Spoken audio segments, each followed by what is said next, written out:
Hello traders! So nandito tayo ngayon sa Chart the Gold at nandito tayo sa 15-minute time frame. So i-analyze natin to saglit. So ang ginawa kasi ng price lately, since may news noong 2 AM yesterday, ang ginawa niya is nag-create siya ng another all-time high. Ito, kung makikita nyo itong solid push pataas. Ang ginawa niya, tinake niya itong mga nakalagay ng SL dito kasi marami tayong sellers nitong mga nakaraang araw. So marami nakaabang ng sell. Ang ginawa ng market movers, tinake niya lahat ng nakasell dito. Okay? So naka-stop loss sila dito sa taas. Ang tawag dyan is trendline liquidity. Okay? And then, ang next move niya nitong kaninang umaga lang ay nagbigay siya ng 15-minute change of character. Ayan, so nangyari, nag-accumulate yung price dito sa area na to. And then, manipulate niya yung price. So ito, nagbigay dito ng break of structure or change of character. Possible kasi niyan, iniisip ng isa, mag-start na uli mag-bullish. So place tayo ng buy limit dito. So nag-place tayo ng buy limit. So SL ang kalabasan dyan. So, nangyari, meron ng manipulation na naganap. So, smart money is on the move. And then, andito na yung hidden, tingin ko andito yung hidden, hidden hedge or tinatawag natin ng order block. Hedge orders. So, dito, they buy to sell. Yan yung smart money natin na tinatawag. So, yung manipulation, nandito, nangyari, kung bababa tayo ng 5-minute time frame, nakita mo dyan, merong fair value gap dito, at meron ditong refinement OP sa 5-minute time frame. So, ito, obvious na obvious yung order block niya, itong last up candle before the solid down move. So, obvious na obvious yung 5-minute order block. So, normally, ang gagawin natin dyan, place tayo ng sell limit tapos SL above this height. Pero lately kasi, kilala natin si Gold bilang mabagsik. So, nag-hunt talaga siya ng stop loss sa mga naka-place ng sell limit kapag may nakita tayong tawag dito, obvious order block. Kagaya nito, bigyan ko kayo example.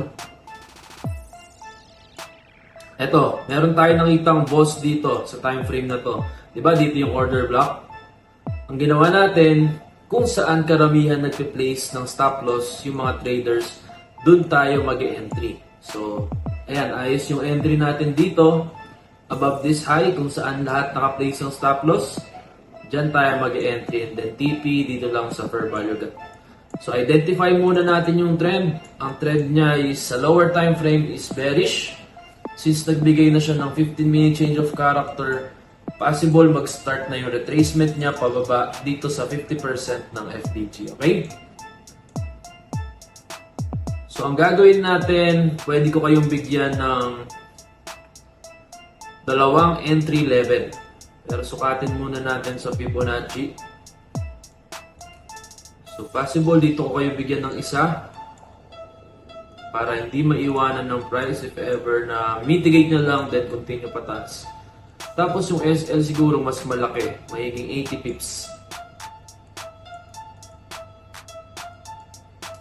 And then ang TP natin dito na kasi ito yung last low sa 15-minute time frame.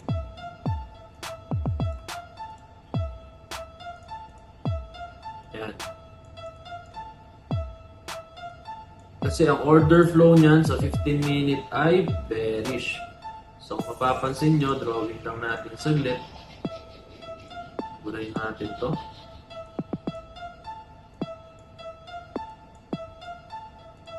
Ang order flow niyan ay ganito.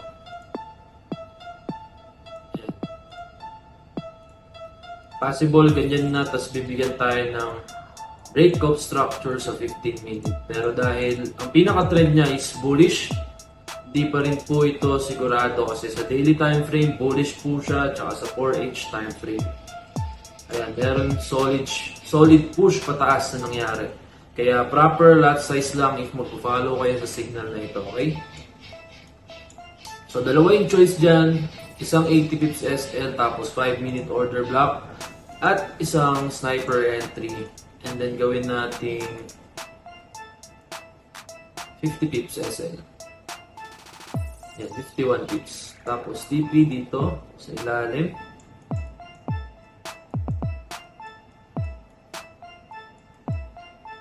Gawin nating TP1. Itong area na to. TP1. Dalawa lang TP natin. TP1 tsaka TP2. So, yan ang trading plan natin this week or today. Kung matatamaan tayo ng sell limit ni gold. Okay, pero not sure pa rin. Walang garantiya sa mga strategy na ginagamit natin. Always use proper risk management po para hindi tayo masunugan ng account if ever hindi mag-work yung analysis natin. Okay? So, yun lang. I-send ko na lang po to sa VIP channel.